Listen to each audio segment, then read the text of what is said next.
Hi friends good evening. आज हूँ गुरुवार संध्या। आज संध्या समय राज्यर अनेक गुरुत्वपूर्ण खबर गुड़िक आसी। राज्य में आज अनेक नुआ नियम लगी एवं अनेक कटकणा लगी। सेहीपरि देश विदेशर अनेक गुरुत्वपूर्ण खबर गुड़िक रही। तेणु आपण भिडियोटी संपूर्ण देखिले आज संध्यार समस्त खबर गुड़िक जानीपारे। डेली डेली यही नुआ नुआ अपडेट पाइबा आम चैनल को सब्सक्राइब करनी पाखे बेल आइकन प्रेस कर दिंतु जहाँफल आमर जब भी नुआ नुआ भिडियो आसो आप सर्वप्रथमे देखिपारे।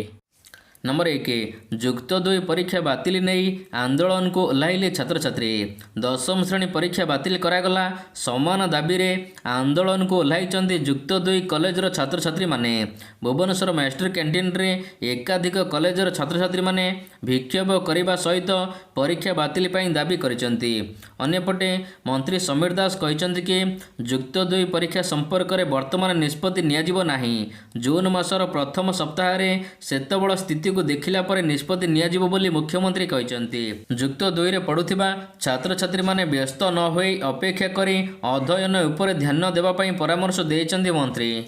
नंबर 2 भुवनेश्वर समस्त पार्क उपरे लागिला कटकणा। राज्य में कोरोना वृद्धि पाउछि। खोर्धारू आज सर्वाधिक आक्रांत चिन्हट होइचंती। कोरोना संक्रमण को दृष्टि रखी खोर्धा जिले में समस्त धार्मिक अनुष्ठान उपरे कटकणा लागिथिला। एबे बीएमसी आउ एक बड़ पदक्षेप ग्रहण करिछि। स्मार्ट सिटी रे थिबा समस्त पार्क रे कटकणा लागिछि। मुक्त व्यायाम केन्द्र एवं पिलांग खेलना सामग्री व्यवहार उपरे रोक लगी। सबु पार्क रे बीएमसी पक्षर नोटिस लगा जाइछि। बिना मास्क रे पार्क रे प्रवेश करने मना। पार्क रे 2 जन व्यक्ति मध्य 6 फुटर सामाजिक दूरता बाध्यतामूलक कर जाइछि। पार्क भितरे गुटखा और पान खाइबा एणे तेणे छेप पकाइबा मना कर जाइछि। परवर्ती निर्देशनामा पर्यंत यही कटकणा बलवत्तर रहिबो। नंबर 3 साप्ताहिक सटडाउन समय सीमा स्पष्ट कले एसआरसी। राज्य में शनिवार एवं रविवार दिन लागिबो सटडाउन। एने समय सीमा स्पष्ट करिसेंती एसआरसी। यह कहिसेंती एसआरसी जे शुक्रवार राति रे कर्फ्यू पर शनिवार सकाळ 5टारे सप्ताहांत सटडाउन आरंभ हेउछि। तापरे शनिवार ठारू सोमवार सकाळ 5टा पर्यंत राज्यर समस्त सहरांचल रे सटडाउन बलवत्तर रहिबो। यार प्रभाव में शुक्रवार संध्या ठारू सोमवार सकाळ 5टा पर्यंत प्रतिबंधक जारी रहिबो बोली एसआरसी विवृत्ति रे कहिसेंती। नंबर 4 कोविड ड्यूटी रे थिबा डाक्तर मानकु तुरंत डाक्तरखाना रे जोग देबा पाई निर्देश। कोविड ड्यूटी रे थिबा समस्त डाक्तर मानकु तुरंत डाक्तरखाना रे जोग देबा पाई निर्देश दिया जाइछे। जदि कहीं कार्य रे अवहेला बा कोविड ड्यूटी रे जोग न दियंती तेबे सेमानक विरोध रे दृढ़ कार्यानुष्ठान ग्रहण कराजिबो बोली जनस्वार्थ निर्देशक डाक्तर निरंजन मिश्र कहिसेंती। अन्य राज्य तुलना रे आम राज्यर स्थिति भल अछि। छत्तीसगढ़ सीमांत जिले में बढ़ुची कोरोना संक्रमण। एथिपाई ओडिशा को अधिक विपद रहुछि किंतु ए नहीं राज्य सरकार समस्त मुकाबिला पाई प्रस्तुत अछंती। सेपटे कुंभ मेला को जाइथिबा 400 जन मध्यरु 200 जन फेरिचंती। तेबे एमानक मध्यरु केते जन संक्रमित होइचंती ताहा परे जणा पड़िबो बोली कहिचंती डाक्टर निरंजन मिश्र। नंबर 5 आज ठारू लॉकडाउन हेबो महाराष्ट्र। जारी हैला नुआ निर्देशावली। बाहाघर रे मात्र 25 जन उपस्थित रहिबे। देश में कोरोना एवं अणआयत हेलाणी। सबुठारु अधिक कोरोनार हॉटस्पॉट पलटिछि महाराष्ट्र। आज ठारू महाराष्ट्र रे लागुछि लॉकडाउन। आज राति 8 रु 1 मे पर्यंत महाराष्ट्र रे लॉकडाउन लागुछि। नुआ प्रकाशित नुआ निर्देशावली अनुसार समस्त सरकारी कार्यालय केवल 15% कर्मचारी मानकु नै चलिबो। यह पूर्व 50% थिला, यह कमाई दिया जाइछि। सेहीपरि सरकारक निर्देशावली अनुसार विवाह उत्सव पई मात्र 2 घंटा पाई अनुमति दिया जिवो। एक विवाह कार्यक्रम रे 25 रु अधिक लोक जोग देई परिबे नाही। एही नियम को उल्लंघन कले विवाह आयोजन करुथिबा लोक माने 50,000 टंका जुरिमाना देबे। नंबर 6 आज ठारू 50% कर्मचारी मानकु नै चलिबो ओडिशा हाईकोर्ट। कोरोना संक्रमण को दृष्टि रखी ओडिशा हाईकोर्ट पक्षर व्यापक प्रतिषेधक व्यवस्था ग्रहण करा जायथिबा बेले 50% कर्मचारी मानकु नै ओडिशा हाईकोर्टर कार्यालय चलिबो। ए नै विज्ञप्ति प्रकाश पाइचे। हाईकोर्ट पक्षर प्रकाशित विज्ञप्ति रे उल्लेख करा जायछि जे एथिपाई सबु विभागर अधीक्षक प्रति कार्य दिवस रे दायित्व बंटनर योजनाबद्ध तालिका व्यवस्था करिवे। नंबर 7 बड़ खबर 18 वर्षर ऊर्ध्व वयस्क माने टीका नेबा पई शनिवार ठारू पंजीकरण आरंभ हेउची। मे पहिलारू 18 वर्षर ऊर्ध्व योग्य व्यक्ति माने टीका नहीं पारिबे। ए नहीं शनिवार ठारू कोइन प्लाटफर्म रे नाम पंजीकरण करि पारिबे। प्रथम पर्याय रे टीकाकरण निमंते पंजीकरण व्यवस्था आसंता 48 घंटा मध्य रे कोइन प्लाटफर्म रे खोला जिवो। नंबर 8 राज्य में 48 घंटा पर्यंत कालबैशाखीर आशंका। आसंता 48 घंटा पर्यंत राज्यर विभिन्न जिले में कालबैशाखी वर्षा संभावना रही। स्थाने स्थाने घंटा प्रति 40 ରୁ 50 किलोमीटर बेगर पवन बहिबा सहित तुहाकुतुहा वर्षा हो पारे बोली आंचलिक पाणीपाग विज्ञान केन्द्र पक्षर पूर्वानुमान करा जायछि। पाणीपाग केन्द्रर आकलन अनुसार 22 तारिख पूर्वाह्न पर्यंत अधिकांश जिले में कालबैशाखी हेबार संभावना रही। आज सुंदरगढ़, देवगढ़, झारसुगुड़ा, संबलपुर, अनुगुल, मयूरभंज जिले में केतक स्थान में वर्षा हेबा सहित 50 किलोमीटर बेगर पवन हेब। नंबर 9 झराफुल मृत्यु उपर उठिब रहस्य।